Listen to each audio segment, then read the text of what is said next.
Граѓаните и фирмите и должат над 160 милиони евра на управата за јавни приходи или за 19 милиони повеќе од претходно објавената листа. 4500 компании и физички лица се најдоа на листата на најголеми неплаќачи на даноци и придонеси кон УЈП.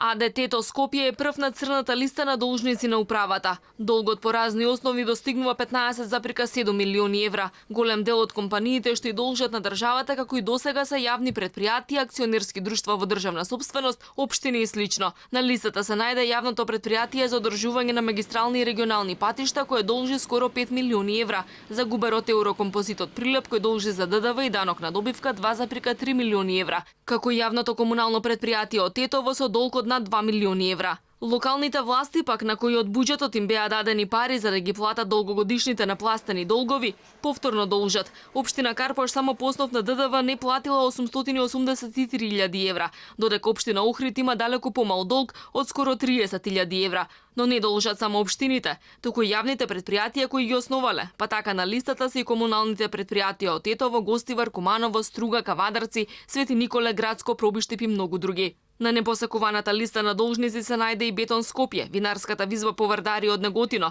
Македонската радиотелевизија, јавното претпријатие за стопанисување со спортски објекти, фабриката за шински возила од Велес и други. Се работи за долгови за даноци, придонеси, акцизи и царини кои доспееле на крајот на април годинава, но фирмите не ги платиле ниту до крајот на јули. Само за даноци и придонеси фирмите и граѓаните должат 158 милиони евра. Долгот за царински давачки изнесува 2,5 милиони евра.